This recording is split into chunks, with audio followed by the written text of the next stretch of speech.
নমস্কার বন্ধুরা, আমি ঋতুপর্ণা। আজ জানবো হিন্দু সংস্কৃতির সঙ্গে শঙ্খের যোগ আজকের নয়, সেই কোন প্রাচীনকাল থেকে পুজো অর্চনার কাজে লেগে আসছে এই প্রাকৃতিক উপাদানটি।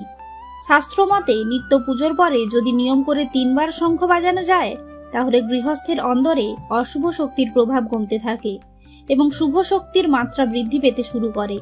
ফলে কোনো খারাপ ঘটনা ঘটার আশঙ্কা যেমন কমে, তেমনি ভাগ্যও ফিরে যায়। ফলে জীবন সুখ শান্তিতে এবং আনন্দে ভরে উঠতে সময় লাগে না। শঙ্খ কিন্তু 3 বার বাজানো হয়। শাস্ত্রে বলা হয় যে বাড়িতে শঙ্খ 3 বার বাজানো উচিত, 3 বারের বেশি শঙ্খ বাজানো উচিত নয়।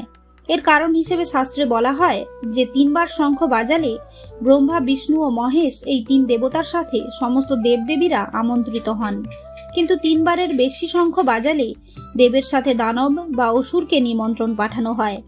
হিন্দু ধর্মশাস্ত্রে বলা হচ্ছে যে সমুদ্র মন্থনের সময় অসুররা 4 বার শঙ্খধ্বনি করে বলি অসুরকে নিমন্ত্রণ পাঠিয়ে জাগ্রত করেছিল।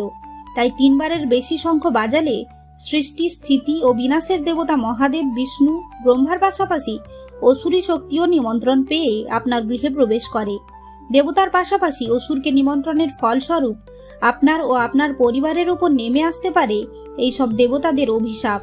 তাই শাস্ত্রে 3 বার করেই শঙ্খ বাজানোর পরামর্শ দেওয়া হয়। তো বন্ধুরা, ভিডিওটি ভালো লাগলে লাইক করুন, বন্ধুদের সঙ্গে শেয়ার করুন, আর এরকম আরো পবিত্র কাহিনী জানতে চ্যানেলটি সাবস্ক্রাইব করুন এবং বেল আইকনটি চাপতে ভুলবেন না।